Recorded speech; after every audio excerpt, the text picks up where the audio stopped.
Hello दोस्तों, स्वागत है आपका एचपी स्टडी कॉर्नर में। आज से हम हिंदी की क्लासेस स्टार्ट करने जा रहे हैं, जिसमें हम सबसे पहला जो टॉपिक है वर्णमाला देखेंगे, जिसमें हम एक ही क्लास में पूरी वर्णमाला कंप्लीट करेंगे, जिसमें से आपका एक भी क्वेश्चन यहाँ से नहीं छूटने वाला है।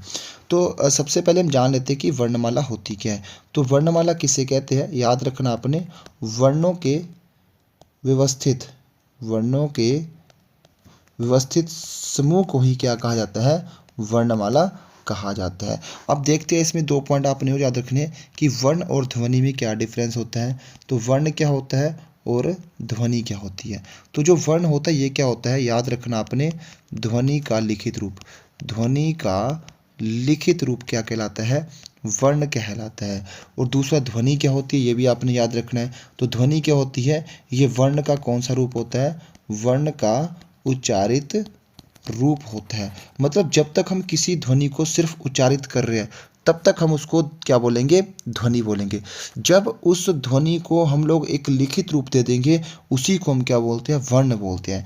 जैसे हम बोलें कि क को कैसे लिखते हैं, तो हिंदी के अंदर जो है वो क को कैसे लिखा जाता है, ऐसे लिखा जाता है। और इंग्लिश के अंदर कैसे लिखा जाता है, ऐसे लिखा जाता है। मतलब साउंड सेम है लेकिन लिखने का तरीका अलग है। मतलब लिखने के तरीका क्या चीज़ है, मतलब यहाँ पे तो देखिए, लिखने के तरीकों की तो हम क्या बोलते हैं, लिपि बोलते हैं। तो आप याद रखिएगा कि वर्णों को लिखने का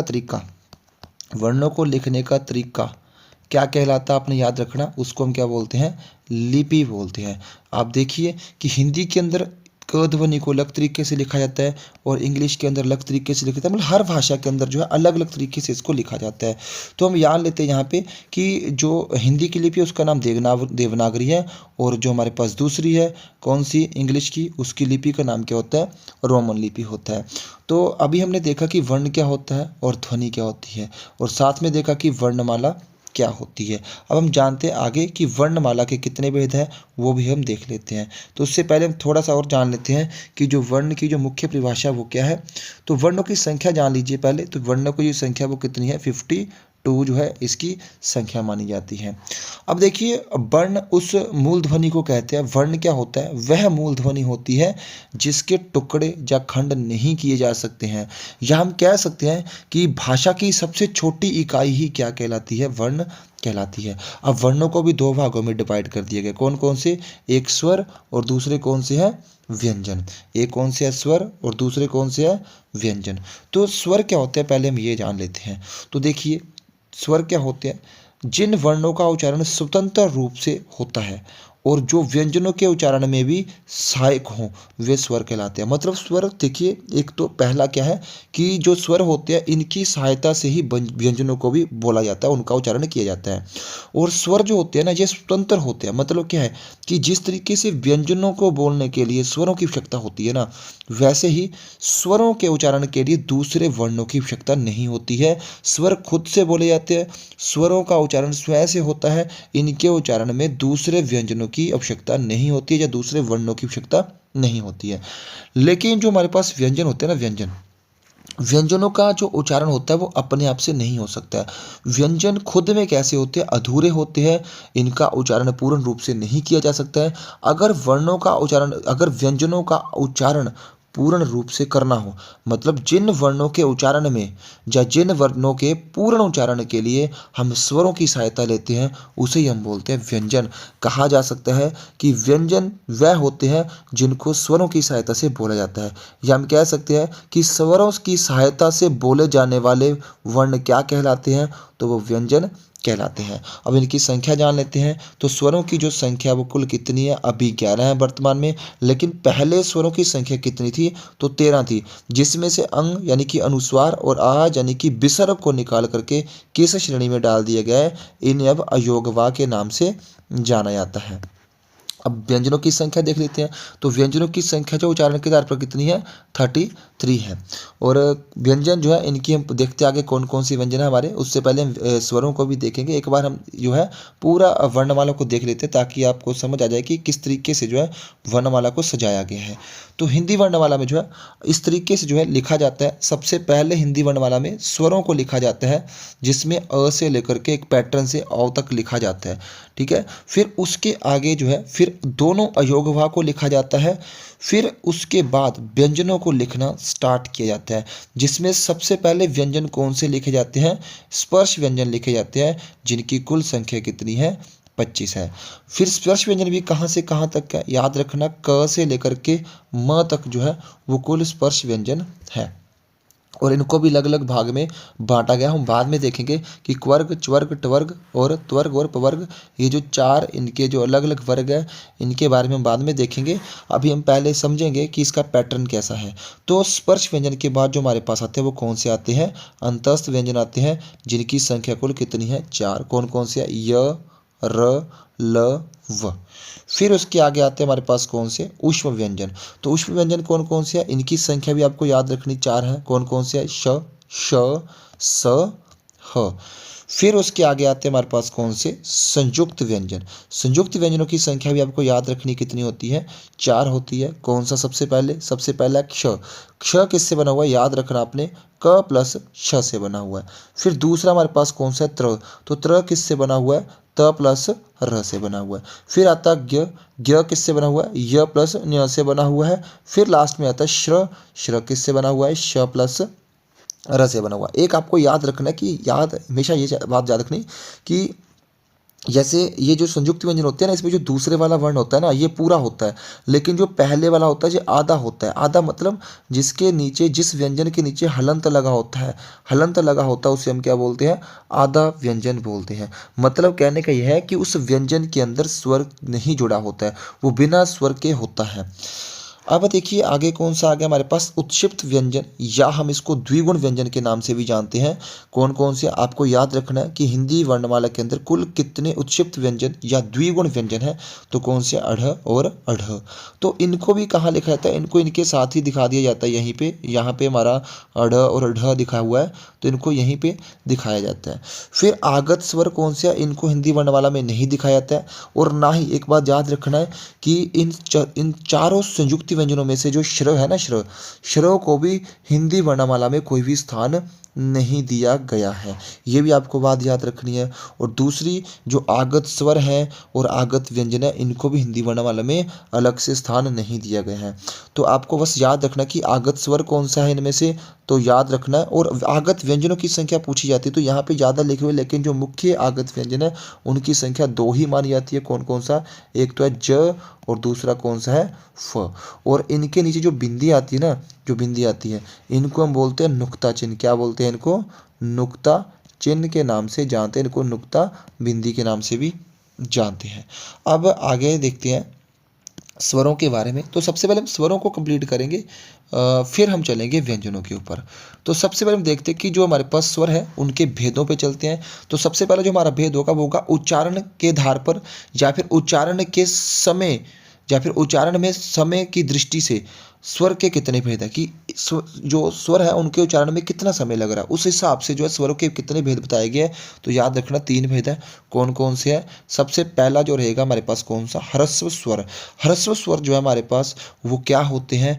ह्रस्व स्वर जो होते हैं ये वह स्वर होते हैं जिनके उच्चारण में कम से कम समय लगता है। बहुत इंपॉर्टेंट क्वेश्चन है, कम से कम समय लगता है, उन्हें हम क्या बोलते हैं?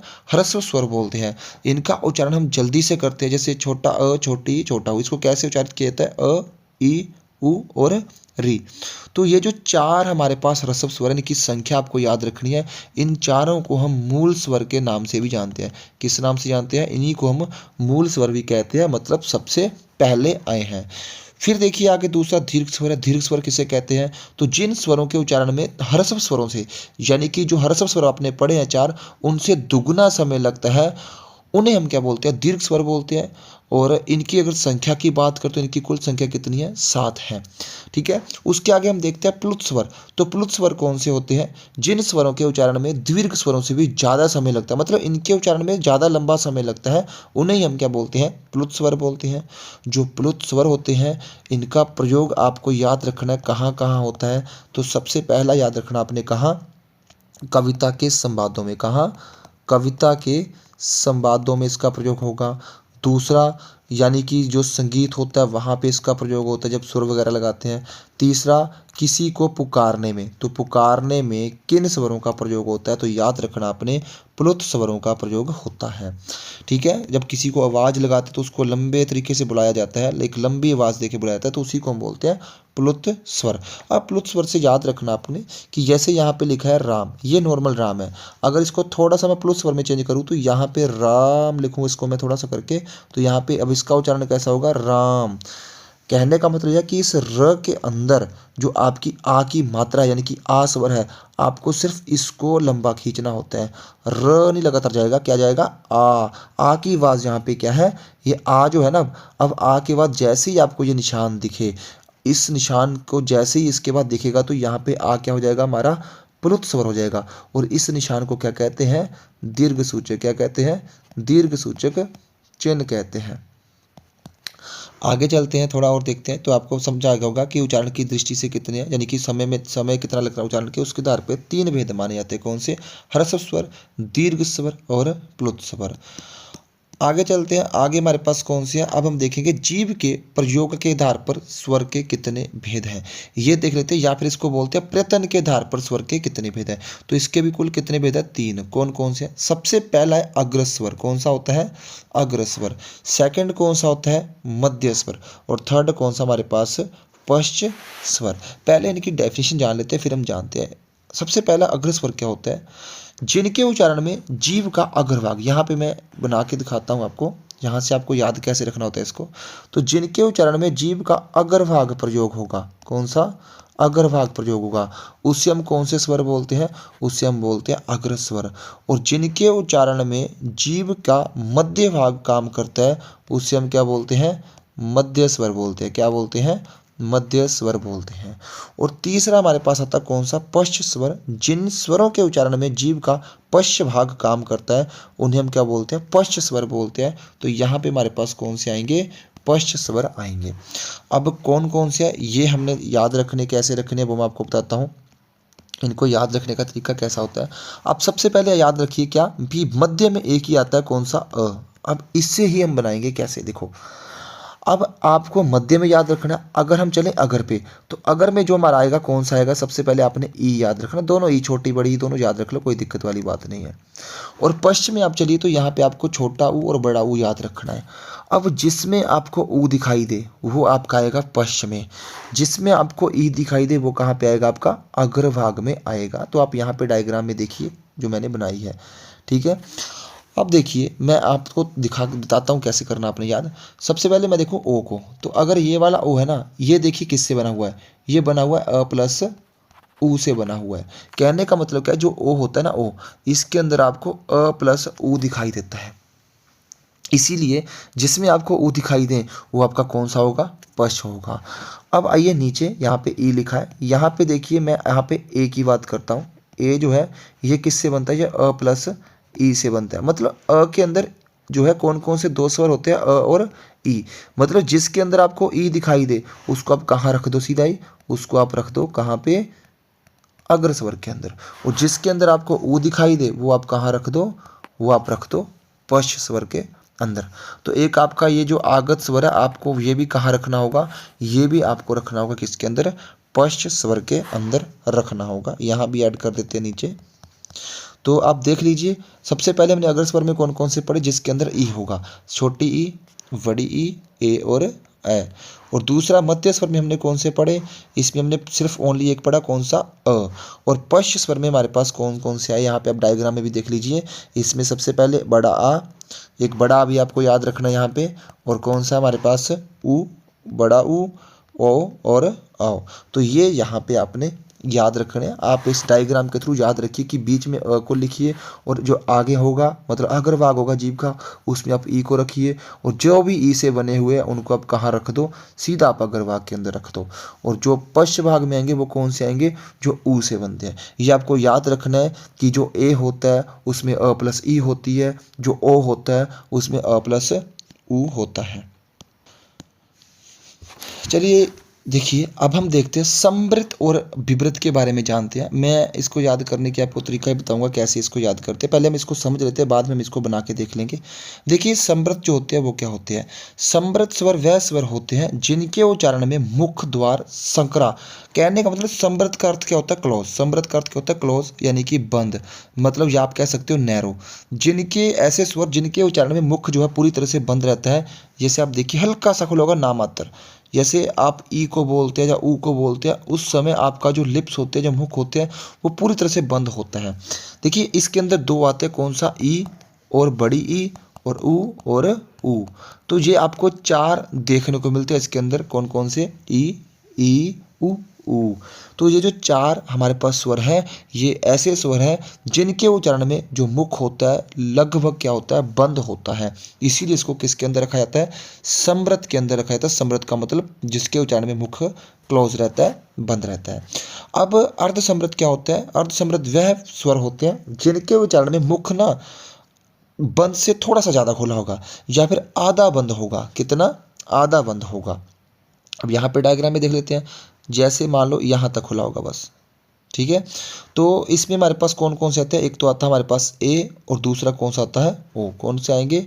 ओ और ए।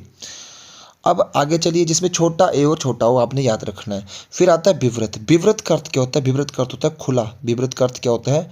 खुला, यानी कि ओपन। ये विवृत में आपका एक बहुत ही इंपॉर्टेंट रोल है। देखिए, जब छोटा बच्चा होता है, जब डॉक्टर उसको मुंह खोलने के लिए बोलता है, तो वो कौन से स्वर का उच्चारण करता है?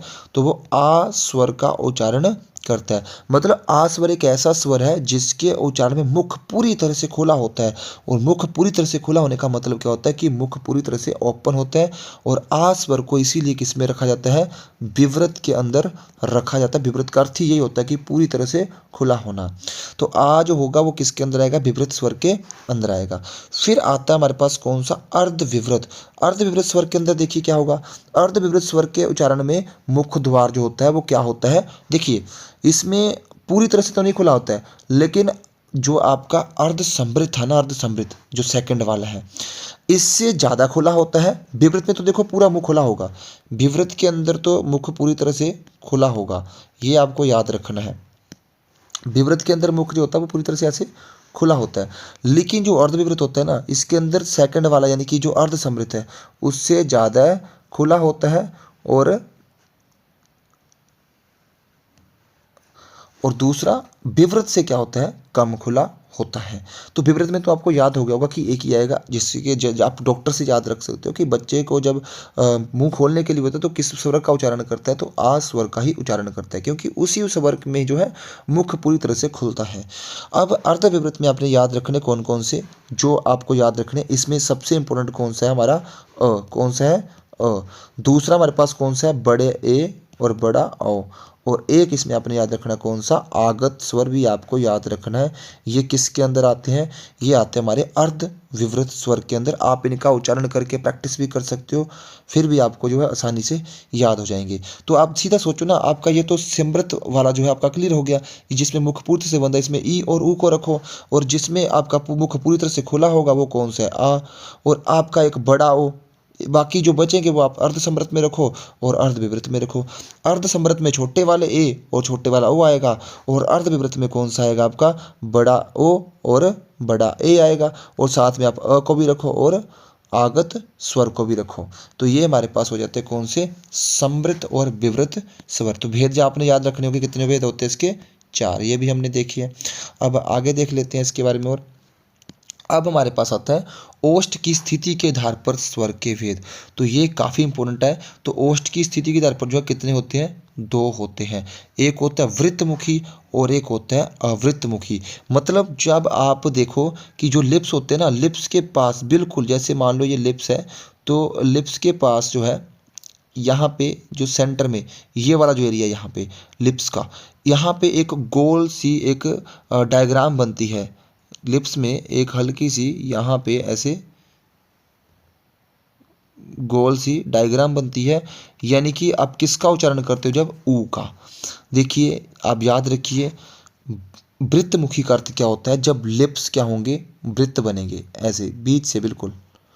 वृत्तमुखी का अर्थ क्या होता है? जब बीच से लिप्स वृत्त बनते हैं यानी कि सर्कुलर होते हैं। और दूसरा क्या होता है जिसमें मुख के जो लिप्स होते हैं, यहाँ पे देखो लिप्स की बात कर रहे हैं हम, ओष्ठ की बात कर रहे हैं, किसकी बात कर रहे हैं, लिप्स की। लिप्स अगर आपके वृत्त बन रहे हैं मतलब सर्कुलर हो रहे हैं आगे से बिल्कुल सेंटर से, तो वो वृत्तमुखी होंगे। जिसके अंदर वृत्त नहीं बन रहा है, सिर्फ लिप्स की बात हो रही है, वो आपके अवृत्तमुखी होंगे। देखिए वृत्त आपका किससे बनता है, सिर्फ बनता है आपका किससे, ऊ से। तो मैंने आपको क्या बताया कि जिसमें आपको ऊ दिखेगा, जिसमें आपको ऊ दिखेगा वो आपके वृत्तमुखी होंगे, जिसमें आपको ऊ नहीं दिखता है वो आपके अवृत्तमुखी होंगे। देख लेते हैं कैसे। देखिए यहाँ पे आप अ का उच्चारण करते हो तो आपका वो अवृत्तमुखी में आएगा। क्यों? क्योंकि अ में जो है आपके लिप्स जो पूरी तरह से खुल जाते हैं, आगे से बिल्कुल सेंटर से गोल नहीं होते हैं। आप आ को देख लीजिए, आप ई को देख लीजिए, बड़ी ई को देख लीजिए, इसमें भी लिप्स आपके गोल नहीं होते हैं। तो आप इनको छोड़िए, आप सीधा याद रखिए कि ऊ के साथ कौन कौन से बनते हैं। देखो ऊ के साथ ऊ तो आता ही है, बड़ा ऊ भी आता है, कोई दिक्कत नहीं है, ये भी वृत्त बनता है, इसमें भी आपके लिप्स का जो है। आप ओ को देख लीजिए, जब आप ओ का उच्चारण करते हो या ओ का उच्चारण करते हो, है ना, इनके उच्चारण में भी क्या होता है, आपका लिप्स जो है वो वृत्तमुखी होते हैं। क्यों? क्योंकि जो ओ है ना, ओ, इसके अंदर आपको अ प्लस ऊ तो देखने को मिलता है, मतलब इसके अंदर भी तो ऊ है ना। मैंने यही तो बोला कि जिसके अंदर ऊ दिखे, जिसके अंदर ऊ दिखे वो आपका क्या होगा, जिसके अंदर ऊ दिखे वो आपका क्या होता है, वो आपका वृत्तमुखी होगा। तो ऊ वाले जो होंगे वो वृत्तमुखी में लिख देने आपने, जिसमें आपको ऊ बिल्कुल नहीं दिखाई दे रहा वो आप सीधा किस में लिख दो, अवृत्तमुखी में लिख दीजिए। आगे चलते हैं, अगला देख लेते हैं व्यंजन। कौन सा आ गया अगला, व्यंजन। स्वर्ण जो है हमने कंप्लीट कर लिया। हमारा एक जो टॉपिक बचा, हम बहुत छोटा सा मैं आपको बता देता हूँ यहीं पे। एक हमारा ना मात्रा बचा है। देखो मात्रा क्या होती है, वैसे तो बाद में भी करेंगे। मात्रा पता क्या होती है, ध्यान से समझिए। मात्रा जो होती है वो क्या होती है, स्वरों का, काफ़ी इंपॉर्टेंट क्वेश्चन है, पूछा हुआ क्वेश्चन है। स्वरों का बदला हुआ रूप, स्वरों का बदला हुआ रूप ही क्या कहलाता है, मात्रा कहलाती है। और एक पॉइंट और याद रखना है कि व्यंजन के साथ, व्यंजन के साथ जो आता है ना वो क्या आती है, हमेशा मात्रा आती है, मतलब स्वर का बदला हुआ रूप आता है। व्यंजनों के साथ हमेशा जो मात्रा होती है ना वो स्वरों का ही बदला हुआ रूप होता है। व्यंजन के साथ डायरेक्ट स्वर नहीं आएगा, स्वर का बदला हुआ रूप यानी कि मात्रा ही प्रयोग की जाती है। ये काफ़ी इंपॉर्टेंट चीज़ है। जैसे देख लीजिए, जैसे क प्लस मैं ई को जोड़ूं, है ना, तो जब क के साथ ई को जोड़े जाएगा ना, जब इसके साथ इसको ऐड किया जाएगा तो स्वर का रूप बदल के आएगा। देखो इसकी मात्रा आएगी, और की मात्रा कैसी होती है, ई की मात्रा कैसी होती है, छोटी की आगे से। तो देखिए अब यहाँ पे जो ई था ना वो चला गया, इसकी जगह क्या आ गया, इसकी मात्रा आ गई। तो हम कह सकते हैं कि जो व्यंजन होते हैं ना, जब उनके साथ स्वर को जोड़ा जाता है ना तो स्वर डायरेक्ट नहीं आते हैं, तो स्वरों का बदला हुआ रूप कौन सा आता है, मात्रा आती है। अब हम चलते हैं व्यंजन पे। तो व्यंजन जो हमारे पास देख लेते हैं कि व्यंजन क्या होता है। हमने पढ़ा है कि व्यंजन जो होते हैं उनको, उनके उच्चारण के लिए हम किसकी सहायता लेते हैं, स्वरों की सहायता लेते हैं। व्यंजन स्वतंत्र नहीं होते हैं, ये हमने पढ़ा है। आगे चलते हैं, अब देखिए व्यंजनों के भेद पढ़ेंगे। सबसे पहले हमने पढ़ना कौन सा, स्पर्श व्यंजन। तो स्पर्श व्यंजन में सबसे पहले हम देखना है कि जो स्पर्श व्यंजन होते हैं वो होते क्या है। स्पर्श व्यंजन जो होते हैं हमारे पास, देखिए ध्यान से, 5 वर्गों में इसको रखा जाता है, पहली बात, ठीक है। और हर वर्ग में भी कितने कितने होते हैं, 5-5 व्यंजन होते हैं। और हर वर्ग का नाम जो है ना वो पहले वर्ग के या पहले वर्ण के अनुसार रखा गया है। कहने का मतलब क्या है कि अब देखिए यहाँ पे सबसे पहला हमारे पास कौन से 5, क ख घ घ अंग। तो हमारे पास जो इसका नाम रखा गया वो क्या रखा गया, कवर्ग। क्यों? क्योंकि जो सबसे पहला जो हमारे पास वर्ण होगा ना, इसके आधार पर इसका नाम रखा जाएगा। जैसे अगले वाले में च है तो च्वर्ग इसका नाम रखा जाएगा, अगले वाले में ट है तो टवर्ग इसमें नाम रखा जाएगा, अगले वाले में क्या है ग तो इसमें सॉरी इसमें जो है हमारे पास जो है तहाँ पे त आएगा, तो अगले वाले में क्या है त तो इसमें क्या आएगा, त्वर्ग, अगले वाले में क्या है प तो इसमें क्या आएगा, पवर्ग। मतलब पहले वाले जो व्यंजन होगा ना वर्ग का, उसी के नाम पर इस वर्ग का नाम रखा जाएगा, ठीक है। तो यहाँ पे ये कुल स्पर्श व्यंजन कितने होते हैं, 25 होते हैं। अभी के लिए आपने इतना रखना, बाकी हम इसको पढ़ेंगे, इनका उच्चारण कैसा होता है वो हम इनके उच्चारण वाला टॉपिक जो है हम करेंगे बाद में। अभी हम आगे चलते हैं। अब यहाँ पे देखिए दूसरे हमारे पास कौन से अंतस्थ व्यंजन। अंतस्थ व्यंजन होते क्या है, बहुत ध्यान से सुनना है। जिन व्यंजन यानी कि जिन व्यंजन वर्णों के उच्चारण में वायु का अवरोध कम हो, मतलब वायु कम रुकती हो, उन्हें हम अंतस्थ व्यंजन कहते हैं। एक इसकी और परिभाषा आपने याद रखनी है, वो कौन सी है कि जो हमारी पारंपरिक हिंदी है ना, आपने लिख लेना है, पारंपरिक हिंदी के अनुसार अंतस्थ व्यंजनों को स्वरों और व्यंजनों के मध्य में रखा जाता है। ये भी काफ़ी इंपॉर्टेंट लाइन आपने याद रखनी है कि अंतस्थ व्यंजन जो होते हैं ना, इनको पारंपरिक हिंदी के अनुसार जो है स्वर और व्यंजनों के मध्य में रखा जाता है। और उस अंतस्थ व्यंजनों की कुल संख्या कितनी होती है, आपने याद रखना है 4 होती है। कौन कौन सी? य, र, ल, व। ठीक है जी। आगे चलिए, ऊष्म व्यंजन कौन से होते हैं? ऊष्म व्यंजनों को हम संघर्षी व्यंजन बोलते हैं। इनको संघर्षी व्यंजन और ऊष्म व्यंजन इसलिए बोला जाता है क्योंकि इनके उच्चारण में क्या होता है कि अत्यधिक संघर्ष करना पड़ता है और इनके उच्चारण में ऊष्मा का प्रयोग ज़्यादा होता है, यानी कि मुख से ऊष्मा जो है वो ज़्यादा बाहर निकलती है। इसीलिए इनका नाम क्या रखा गया? ऊष्म व्यंजन या संघर्षी व्यंजन रखा गया है। और इनकी जो संख्या वो कितनी 4 है, वो भी आपने याद रखनी। कौन कौन सी? श, श, स, ह। आगे देख लेते हैं। अगला है अर्ध स्वर कौन कौन से, ये आपने याद रखने हैं, बहुत ही इंपॉर्टेंट चीज़ है। तो इन ध्वनियों के उच्चारण में उच्चारण अवयव में कहीं भी पूर्ण स्पर्श, मतलब कि जो अर्ध स्वर होते हैं ना, इनके उच्चारण में ना जो आपका स्पर्श होती है ना, जो आपकी जीभ भी स्पर्श होती है, उनका पूरा बहुत कम प्रयोग होता है। इनके इनके उच्चारण में भी हमें कम जो है प्रेशर लगाना पड़ता है बोलने के लिए। तो हमारे पास जो 2 है वो कौन कौन से है, याद रखना। एक है हमारे पास कौन सा? य, दूसरा है व। अब य से हम समझ लेते हैं। देखिए, ज को हम अर्ध स्वर क्यों कहते हैं? क्योंकि कभी कभी ना ये स्वर यानी कि अस्वर की तरह प्रयोग होता है। कैसे? जैसे मैंने लिखा, देखिए एग्जाम्पल लिखते हैं हम लोग यहाँ पे। मैंने लिखा यदि, एक एग्जाम्पल लिखी मैंने यदि। यदि में यहाँ पे य की आवाज़ दे रहा है। अगर मैं इसको ऐसे लिखूं इत्यादि, तो यहाँ पे यही जो य है ना, अब ये आ की साउंड दे रहा है, मतलब एक स्वर की साउंड दे रहा है ना। कभी कभी ये आपका व्यंजन की तरह प्रयोग होता है और कभी कभी जो है आपका स्वर की तरह प्रयोग होगा। मतलब यही जो य होगा वो या तो अ की आवाज़ देगा या फिर आ की आवाज़ देगा। तो इसीलिए इसको कहाँ रखा जाता है? अर्ध स्वर की श्रेणी में रखा है। तो आपने याद रखने कौन कौन से अर्ध स्वर है। काफ़ी इंपॉर्टेंट क्वेश्चन है कि यह जो होता है बहुत मुख्य अर्ध स्वर माना जाता है। फिर आता है लुंठित व्यंजन या प्रकंपित व्यंजन।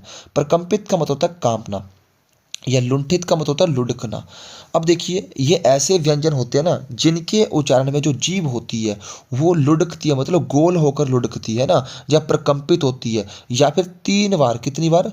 3 बार कांपती है, ऊपर नीचे कांपती है। ये आपने याद रखना, कितनी बार? 3 बार। किसके उच्चारण में? ये बहुत इंपॉर्टेंट क्वेश्चन है, र के उच्चारण में। जो र हमारा होता है ना, जब इसका उच्चारण करते हैं ना, जीभ ऐसे ऊपर नीचे कांपती है। ठीक है, इसीलिए इसको क्या बोला जाता है? लुंठित या प्रकंपित व्यंजन की श्रेणी में इसको रखा जाता है। फिर आता है हमारे पास कौन सा? पार्श्विक व्यंजन। तो पार्श्विक व्यंजन में आपको याद रखना कौन सा? ल। ल व्यंजन जो है वो किसके अंदर आता है? पार्श्विक व्यंजन के अंदर आता है। और ल का जो है वो दंतमूल व्यंजन भी कहा जाता है। क्या कहता है? दंतमूल व्यंजन भी कहा जाता है। और वर्तस्य जो है व्यंजन भी कहा जाता है। ये भी आपको याद रखना है। अब देखिए, जो पार्श्विक व्यंजन होता है ना, ये क्या होता है इसको समझ लेते हैं। उच्चार यानी कि जो पार्श्विक व्यंजन होता है ना, इसके उच्चारण करते समय जीभ के दोनों तरफ से, यानी कि जीभ के बगल से होकर के क्या होती है? वायु बाहर निकलती है, या फिर वायु का या हवा का निष्कासन होता है। इसलिए इसको पार्श्विक व्यंजन होता है। मतलब जब हम इसका उच्चारण करते हैं ना, तो जीभ जो होती है वो दांतों के ऊपरी हिस्से, जो अगले जो दांत होते हैं ना हमारे, जो हमारे कृंतक दांत होते हैं, उनके जो ऊपरी हिस्सा होता है, जो जड़ें होती है, उसकी जो मूल होती है, उसके साथ जो है ल के उच्चारण में जीभ वहाँ पे टच करती है। इसीलिए इसको दंत मूल कहते हैं, या फिर बर्तस्य। बर्तस्य का मतलब होता है, इसको बोलते हैं दांतों की जड़। तो ल के उच्चारण में वहाँ पे जब जीभ टच करती है ना, तो हवा जो आती है वहाँ पे, वो कहाँ से होकर आती है? तो जीभ के साइड से होकर निकलती है, मतलब जीभ के बगल से होकर निकलती है। इसीलिए इसको क्या बोला जाता है? पार्श्विक व्यंजन बोला जाता है। आगे देख लेते हैं कौन से? द्विगुण व्यंजन। द्विगुण व्यंजन को देखो कितने नाम है इसके। इसको उत्क्षिप्त व्यंजन के नाम से जानते हैं, इनको तारंजा व्यंजन के नाम से जानते हैं, इसको फेंका हुआ व्यंजन के नाम से भी जानते हैं। अब देख लेते हैं इनके, थोड़ा सा इसके बारे में समझते हैं। देखिए, जो व्यंजन वर्ण 2 गुणों से मिलकर बना हुआ है, 2 गुणों से मिलकर बना हुआ, उसे हम क्या बोलते हैं? द्विगुण व्यंजन। मैंने आपको पहले बताया, इसमें आपको एक अढ़ याद रखना है, एक अढ़ याद रखना है।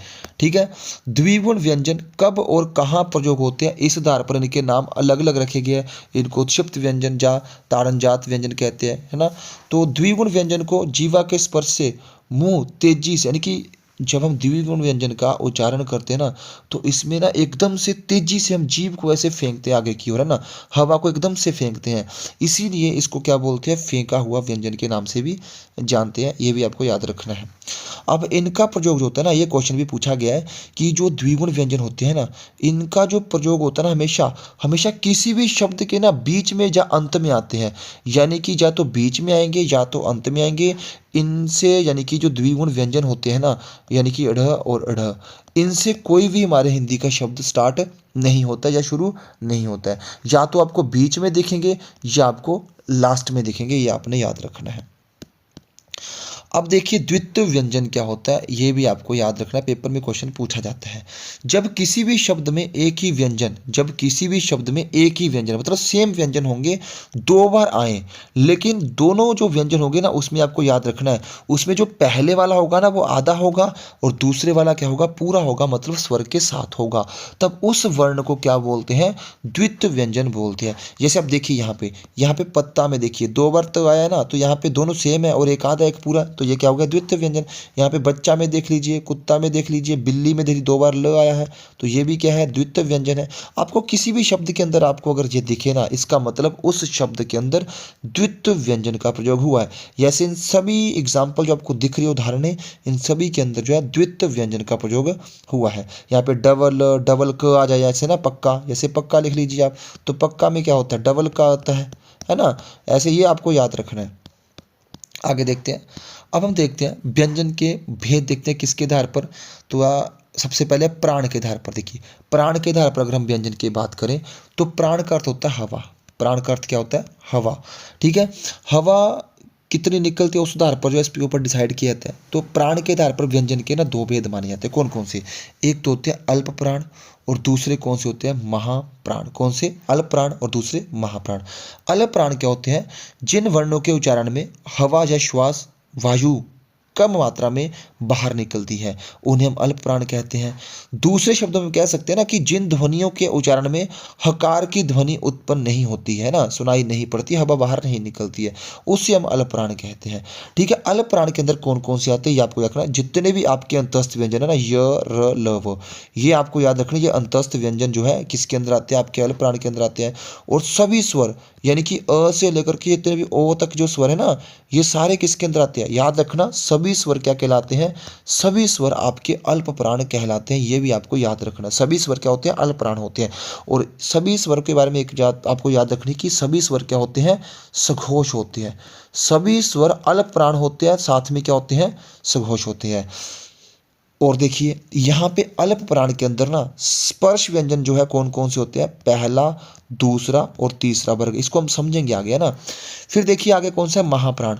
तो महाप्राण में देखो कौन से होते हैं, महाप्राण व्यंजन कौन से होते हैं, जिन वर्णों के उच्चारण में, जिन वर्णों के उच्चारण में हवा या श्वास, वायु अधिक मात्रा में बाहर निकलती है, जिनके उच्चारण में हकार की ध्वनि सुनाई पड़ती है, उन्हें हम महाप्राण कहते हैं। इसमें आपके ऊष्म व्यंजन कौन कौन से आ जाएंगे, श, श, सह, ये चारों क्या होते हैं हमारे पास, ये चारों ऊष्म व्यंजन जो होते हैं क्या होते हैं, महाप्राण में रखे जाते हैं। और स्पर्श व्यंजन का दूसरा और चौथा वर्ग, अब समझते हैं इसको कैसे, बहुत आसानी से। अब इसको देखिए ध्यान से, देखिए जो हमारे पास स्वर है ना, स्वर, ये सभी स्वर मैंने आपको किस में बताए, सभी स्वर जो होते हैं आपके क्या होते हैं, आपके अल्प प्राण होते हैं। क्या होते हैं, अल्प प्राण होते हैं। और स्पर्श व्यंजन में जो आपका पहला, ये क, च, ट, तप, ये पहला, तीसरा और ये जो पांचवा है, ये आपके तीनों कहलाएंगे अल्प प्राण। क्या कहलाएंगे, अल्प प्राण। और जो आपके ये बीच वाले दो है, ये ख, छ, ठ, त, थ और फ, और यहाँ पे ये घ वाला जो नीचे की तरफ लाइन है पूरी, ये आपकी क्या कहलाती है, ये आपकी कहलाती है महाप्राण। मतलब ये आपका पहला, ये दूसरा, ये तीसरा और ये चौथा और ये कौन सा है, पांचवा। मतलब पहला, तीसरा, पांचवा ये आपके अल्प प्राण होंगे, दूसरा, चौथा आपका महाप्राण होंगे। आपको लिख के प्रैक्टिस करनी पड़ेगी। आपसे अगर बीच से पूछ लें कि जो द है वो अल्प प्राण है या महाप्राण, तो आपको एकदम से सोचना है कि जो द आता है ना, वो आपके कौन किस में आता है, तवर्ग में आता है, त, थ, द, मतलब थर्ड पे आ रहा, तो पक्का क्या होगा जी, अल्प प्राण होगा। आपको इस तरीके से इसकी प्रैक्टिस करनी है, आपको लिख के देखना, याद करना है। फिर जितने भी आपके अंतस्थ व्यंजन होते हैं, ये आपके क्या होते हैं, अल्प प्राण होते हैं। क्या होते हैं, अल्प प्राण होते हैं। फिर जितने भी आपके ऊष्म व्यंजन है, ये क्या होते हैं, आपके महाप्राण होते हैं। तो महाप्राण में आपने एक तो ऊष्म व्यंजन पढ़े, और दूसरा और चौथा जो आपका वर्ग है स्पर्श व्यंजन का, वो भी आपके महाप्राण होते हैं। और बाकी आपके क्या है, सभी अल्प प्राण है। चाहे आप स्वरों की बात करो, चाहे आप पहले, तीसरे और पांचवें पांचवें वर्ग की बात करो या फिर आप अंतस्थ व्यंजन की बात करो तो ये किस में आते हैं, अल्प प्राण के अंदर आते हैं। आगे चलते हैं, आगे देखते हैं घोष के आधार पर व्यंजन के भेद। तो घोष के आधार पर देखिए, घोष का अर्थ हम समझिए क्या होता है। घोष का अर्थ होता है कंपन, क्या होता है, कंपन या वाइब्रेशन, क्या होता है, वाइब्रेशन, यानी कि जिसके उच्चारण में कंपन होगी उसे हम बोलेंगे घोष या सघोष बोलेंगे। जिसके उच्चारण में कंपन नहीं होती उसे हम क्या बोलते हैं, अघोष बोलते हैं। अब देखिए ध्यान से, घोष कौन से मानेंगे और अघोष कौन से मानेंगे। अब देखिए ध्यान से, मैंने आपको ये तो बता दिया कि घोष कौन से होते हैं, जिनके उच्चारण में क्या होती है, स्वर तंत्रियों में कंपन, यानी कि जो आपकी स्वर तंत्री जो गले में होती है ना, उसमें कंपन या वाइब्रेशन होती है। और जो अघोष होते हैं इसमें कंपन नहीं होती है। अब इसमें आएंगे कौन से, स्पर्श व्यंजन में देखिए आपको याद रखना कि घोष कौन से होते हैं। जो तीसरा, चौथा और पांचवा वर्ग होगा स्पर्श व्यंजन का, वो आपका होगा सघोष या फिर घोष बोलेंगे। और जो पहला दूसरा होगा ना, ये आपका अघोष होगा। ठीक है। अब देखिए जितने भी हमारे सभी अल्प प्राण होते हैं ना, सभी अल्प प्राण ये सारे क्या होते हैं, ये सारे होते हैं अघोष। क्या होते हैं, अघोष, मतलब सघोष, सॉरी क्या होंगे, सघोष। जो आपके ना अल्प प्राण होते हैं ना, अल्प प्राण, जो आपके अल्प प्राण है ये सघोष होते हैं। और जो आपके महाप्राण है ना, महाप्राण में सॉरी, जो हमारे ऊष्म व्यंजन होते हैं, कौन से, ऊष्म व्यंजन, ये हमारे ना इन ऊष्म व्यंजनों में से जो तीन हमारे पहले कौन से, छ, छ, स, ये तो हमारे होंगे कौन से, अघोष होंगे। लेकिन जो ह होता है ना, ह यहाँ पे इस साइड देखिए, ये हमारा किसमें आ जाता है, सघोष में आता है। अब इसको एक बार टेबल से देख लेते हैं, फिर हम समझते हैं इसको। इसमें आइए जरा, मैंने बोला जितने भी आपके ये स्वर होते हैं ना, स्वर ऊपर वाले, ये सारे आपके सघोष है। क्या है, सघोष होते हैं। ठीक है। और जितना आप देखिए यहाँ पे जो आपके अंतस्थ व्यंजन है ये भी आपके सघोष होंगे, अंतस्थ व्यंजन भी आपके सघोष होंगे। और जो नीचे लास्ट में देखिए ऊष्म व्यंजन है, इसमें जो पहले तीन है ना, ये हमारे अघोष है। पहले तीन क्या है, ये हमारे अघोष है, याद रखना ऐसे। और लास्ट में जो ह है ना, ये आपका क्या है, सघोष है। ठीक है। और साथ में जो अंतस्थ होते हैं ये सारे क्या होते हैं, अल्पप्राण होते हैं। और जितने भी हमारे पास ऊष्म व्यंजन है ये सारे महाप्राण होते हैं। प्राण में तो एक एक है, लेकिन ह जो है ना वहाँ पे दिक्कत कर गया कि ये सघोष है, बाकी ये घोष है। और यहाँ पे देखिए जो पहले दो है, यानी कि क, ख, च, छ और ट, ठ, ये सारे नीचे तक ये हमारे होते हैं अघोष। ठीक है, इनमें कंपन नहीं होती है। लेकिन जो लास्ट के है ना, यहाँ पे तीन लाइनें, जो यहाँ पे तीन कॉलम है, यहाँ पे ये तीनों क्या होते हैं, सघोष होते हैं। ये भी आपको याद रखना, प्रैक्टिस करनी पड़ेगी। जैसे आपसे पूछ लें कि बताइए ढ क्या है, तो ढ जो होगा वो क्या होगा, आपका सघोष में आएगा। अच्छा, तो थ किस में आएगा, थ आपका आएगा अघोष में आएगा। ये आपको याद रखना, प्रैक्टिस करनी पड़ेगी, लिखना पड़ेगा, उस हिसाब से आप कर पाओगे आराम से। अब हम देखेंगे उच्चारण स्थान को भी देखेंगे। ठीक है, उच्चारण स्थान को हम यहाँ पे देखेंगे नहीं, पहले हम डायग्राम में देखेंगे, एक एक को करके देखते हैं, फिर हम यहाँ पे इसको ईजिली कर लेंगे, है ना। अब हम उच्चारण स्थान के बारे पे यहीं पे सारा कंप्लीट कर लेंगे। देखिए सबसे पहले हम देखेंगे कि जो हमारे पास स्पर्श व्यंजन है उनके उच्चारण क्या क्या होते हैं। यहाँ पे हम इंपॉर्टेंट चीज़ें देख लेते हैं। सबसे पहले हमारे पास जो कवर्ग होता है ना, कवर्ग होता है। देखिए कवर्ग के उच्चारण में, यानी कि जो पहले वाला सबसे पहले हमारे पास जो रो है, क, ख, ग, घ और अंग, ये जो है इनका उच्चारण होता है कहाँ से, कंठ से होता है। ठीक है जी। दूसरा हमारे पास होता है कौन सा, च्वर्ग। च्वर्ग जो है ना, च, छ, झ, झ और य, इनका उच्चारण जो होता है वो कहाँ होता है, तालु से होता है। यानी कि इनके उच्चारण में जो आपकी जीभ होगी ना, वो आपके मुख के ऊपरी हिस्से यानी कि तालु से टच होगी। ठीक है, इसीलिए इसको कहाँ रखा जाता है, तालु के अंदर रखा जाता है। फिर आता है ट। ट के उच्चारण जो है, देखिए जब आप ट का उच्चारण करोगे ना, तो आपकी जीभ जो है ना वो आगे से बेंड होगी, फिर एकदम आप झटके से उसको छोड़ोगे। ठीक है, ट के उच्चारण में आप पहले जीभ को पकड़ोगे, ठीक है, दांतों के ऊपर इसी से आप पकड़ोगे, उसको एकदम से छोड़ोगे, मतलब जीभ आपकी बेंड होगी। तो ट्वर्ग के अंदर इसको रखा जाता है कहाँ पे, ट्वर्ग के अंदर। फिर आता कौन सा, त, थ, ध, ध, न, यानी कि जो त्वर्ग है हमारा पूरा, इस त्वर्ग के उच्चारण में आपके दांतों का प्रयोग होगा। मतलब कहने का यह है कि जब आप त, थ, थ का उच्चारण करोगे तो आपकी जो जीभ है ना वो दांतों के साथ टच करेगी। ठीक है, इसीलिए त्वर्ग को किसके अंदर रखा जाता है, दंत के अंदर रखा जाता है। फिर आता कौन सा, पवर्ग, मतलब प, फ, व, भ, म। तो ये जो आपका पवर्ग है, देखिए प, फ, ब, जब आप पांचों यानी कि म तक इनका उच्चारण करोगे, इन सभी का स्पर्श व्यंजनों का उच्चारण करोगे, यानी कि पवर्ग का उच्चारण करोगे, तो आपके जो लिप्स है ना, पहले पूरी तरह से चिपक जाएंगे, मतलब आपको पूरे लिप्स बंद करने पड़ेंगे। ठीक है, बिना लिप्स बंद किए आप इसका उच्चारण नहीं कर सकते। लिप्स मतलब बिना ओष्ठ को आप बंद किए इसका उच्चारण नहीं कर सकते। इसलिए पूरे वर्ग को किसके अंदर रखा जाता है? ओष्ठ के अंदर रखा जाता है। ठीक है, तो ये आपको पता लग गया होगा कि क्वर्ग कहाँ पे आता है? कंठ में आता है। च्वर्ग आपका तालु में आएगा। ट्वर्ग आपका जो है ट्वर्ग जो है आपका मूर्धा किस में आएगा? मूर्धा, सॉरी यहाँ पे मूर्धा। ट्वर्ग किस में आता है? आपका मूर्धा में आता है, जिसके अंदर जिसके उच्चारण में आपकी जीभ जो है वो क्या होती है? बैंड होती है। मैं यहाँ पे लिख देता हूँ, आपको याद रहेगा, बैंड। ठीक है, अब देखिए इसके अलावा हम देखते हैं यहाँ पे अंतस्थ व्यंजनों के बारे में। अंतस्थ व्यंजन में सबसे पहले हमारे पास कौन सा है? य। देखिए य को हम किसके अंदर रखते हैं? इसको रखेंगे हम तालु के अंदर, क्योंकि य भी सेम दूसरे य की तरह इसमें थोड़ा कम जो है टच करती है तालु के ऊपर, तो इस य के साथ हम इसको भी ऐड कर लेंगे। ठीक है, फिर आता है र। देखिए र को हम रखते हैं मूर्धा के अंदर। किसके अंदर रखते हैं? मूर्धा के अंदर। तो आप र को मूर्धा के अंदर ऐड कर सकते हो। ठीक है, और र जो है ना, इसको हम लुंठित व्यंजन के नाम से जानते हैं, जो हमने पहले पढ़ा था कि जिसके उच्चारण में 3 बार जीभ ऊपर नीचे कंपित होती है। ठीक है, फिर आता है ल। तो ल को किस में रखते हैं? देखिए ल को रखते हैं हम लोग किस में? दंत मूल में। यहाँ पे ऐड कर लेते हैं, ल को किस में रखेंगे? दंत मूल में रखते हैं, क्योंकि जब आप ल का उच्चारण करते हो ना, तो आपकी जो जीभ है ना, दांतों की जो जड़ें होती है ना, ऊपरी दांत, जो ऊपरी अगले जो 2 दांत होते हैं उसकी जो ऊपरी जड़ें होती है अंदर की तरफ, वहां पे आपके दांत टच करते हैं। दंत मूल मतलब दांतों की जड़ों के ऊपर। दंत मूल यानी कि हम ल को वर्तस्य व्यंजन के नाम से भी जानते हैं। किस नाम से? वर्तस्य व्यंजन के नाम से भी जानते हैं। फिर बचा कौन सा? व। देखिए ये वाला जो व है ना, एक तो आता है व, जो एक तो ब है जो आपके पवर्ग में आ रहा है यहाँ पे। ठीक है, ये ओष्ठ वाले में आ रहा है, मतलब पवर्ग जो है पूरा ओष्ठ है। क्यों? क्योंकि पेट कटे वाला जो ब होता है ना, उसमें आपके लिप्स पूरी तरह से बंद हो जाती है। लेकिन जो बिना पेट कटे वाला व होता है ना, ये वाला, ठीक है, इस व में समझिए आप, इस जो ये वाला जो व है हमारे पास, ठीक है, मैं इसको लिखता हूँ।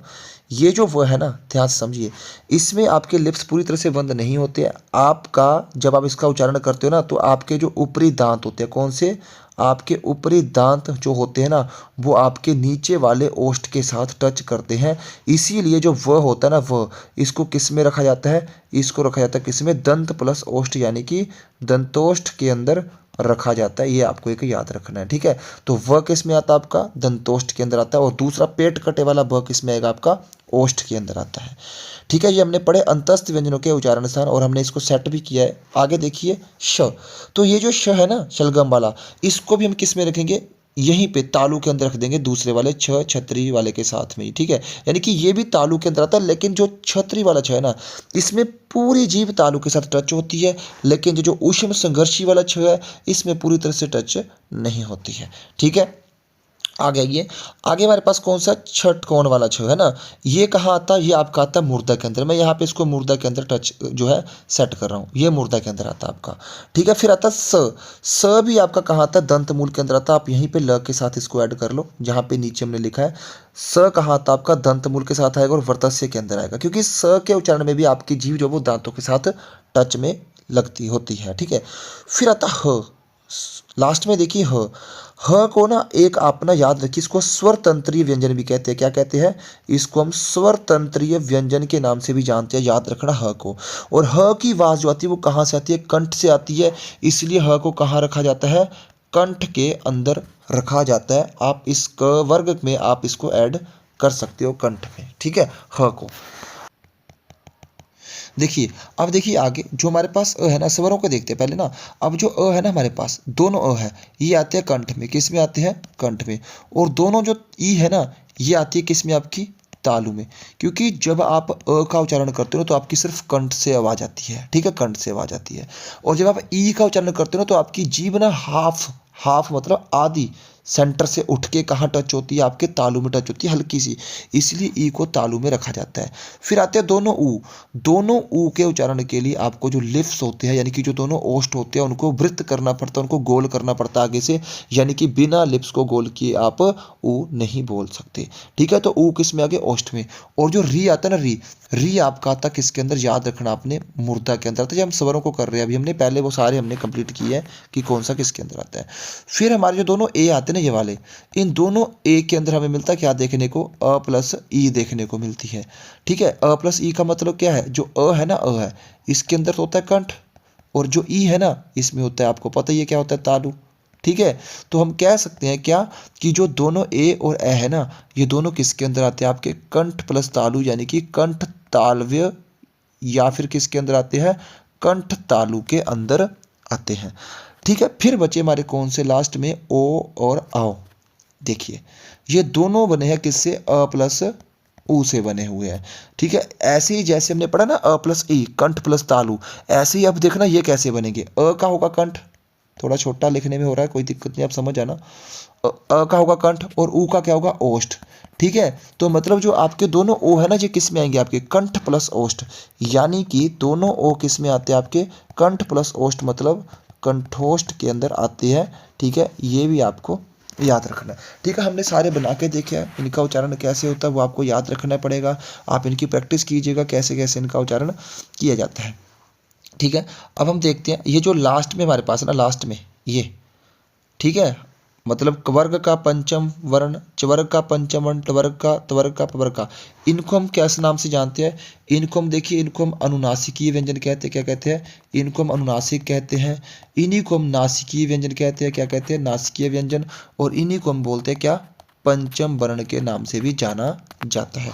ठीक है, इनको हम नासिकीय व्यंजन कहते हैं, और इन्हीं को हम अनुनासिक व्यंजन कहते हैं, और इन्हीं को हम क्या कहते हैं, पंचम वर्ण कहते हैं। ठीक है, और इनसे संबंधित हम रूल्स को भी पढ़ेंगे कि कहाँ पे आपका अनुनासिक व्यंजन आएगा और कहाँ पे आपका अनुस्वार आएगा। हम देखेंगे जैसे कि इनमें से कौन सा कंठ सही है, पहले वाला या फिर दूसरे वाला, मतलब ये आपको इसी रूल पे डिपेंड करते हैं। हम इसकी भी एक क्लास देख लेंगे, हम इसमें समझेंगे कि कहाँ पे पंचवर्ण होगा और कौन सा जो है आपका अनुस्वार होगा, इन दोनों में से कौन सा शुद्ध होगा, हम ये भी देखेंगे। ठीक है, ये भी काफ़ी इंपॉर्टेंट टॉपिक रहता है हमारे पास।